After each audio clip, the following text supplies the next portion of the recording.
Welcome into the 820 show for today. Your host, Ming Ahmad. I hope that you also get some value or usefulness out of the definitions, the quote-unquote models or examples of my experiences from the military side, the corporate side, and then my personal side that gives you some, not glimpses, but maybe some ideas for yourself to either not do what this guy Ming did as far as building on resilience, or maybe something there I can use as kindling, as a building block or a stepping stone into your own definitions and execution about this thing called resilience. Remember, this thing called resilience is not something that I have exclusively, or you have exclusively. We all have it. My only proposition to you is that we all have it, but not many of us have taken the time to define it for ourselves, to leverage it, to share it, and share it on the terms of resilience, meaning you share that thing called resilience with more courage and less vanity. Just something for you to consider as you delve into, hopefully, this episode and other episodes. But for today, let's talk about something I read about called lazy days, or something called a plague of lazy. I'm not sure if that's true or not, that it was a concept and someone's observation, a writer or an article author, about a plague of lazy. I guess he meant either regionally, nationally, or globally. So I'm not sure if it's true or not. I know as we get into this conversation today, I might have to take a closer introspectual,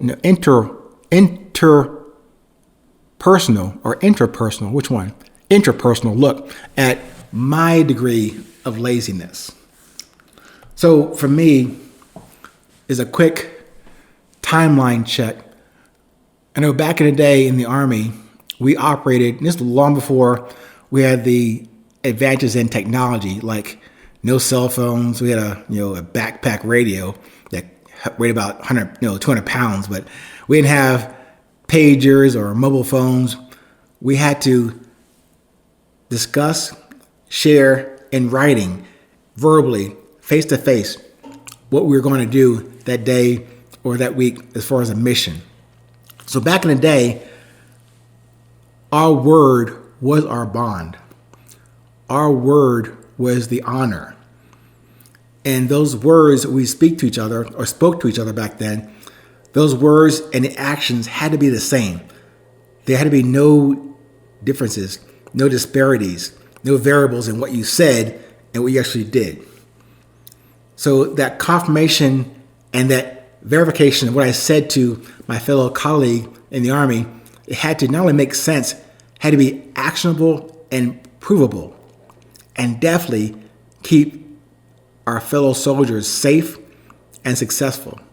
There's no in between. There's no kind of sort of. Had to be direct and committed and honorable in your word. But keep that as a sidebar. For today, we're talking about this lazy thing. If that's true, that there is this plague called laziness, let's say it is true. What do I do about it? What do we do about it? And just for put some loose structure around this discussion about laziness, that could apply to these topics that we probably can get into in further or future episodes.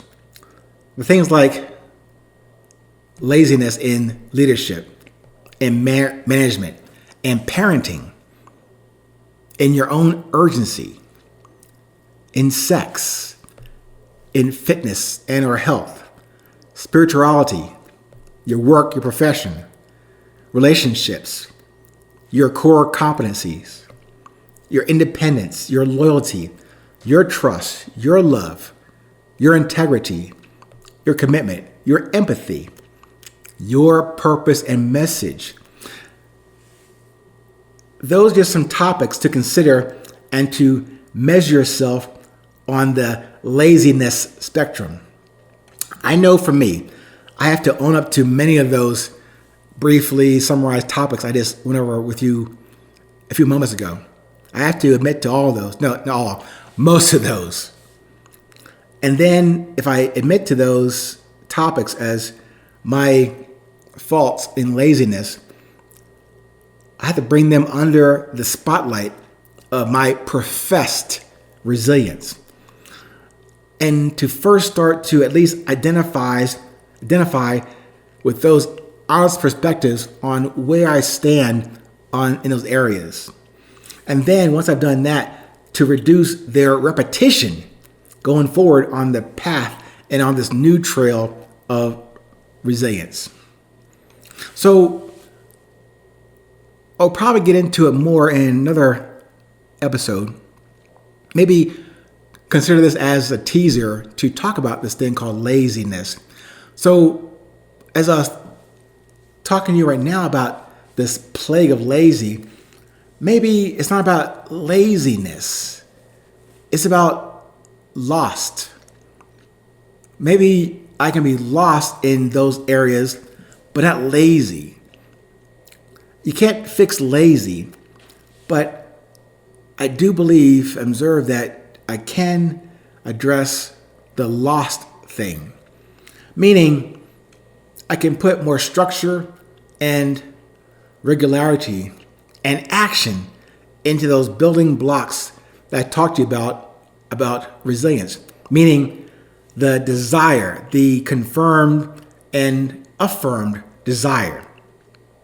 And then on top of that, what is the discipline I can apply to that raw desire? That raw desire could be left, right, up, down, but refining that level or list of desires with a discipline to then take them forward into what drives me, meaning what do I produce under the other construct of yes, positive, and love.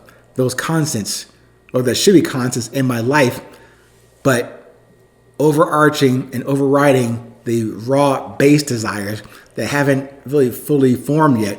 That's why it's important to do that, repetitive analysis of the desire, yes. Discipline, okay, you refine it. And then giving birth to the drive.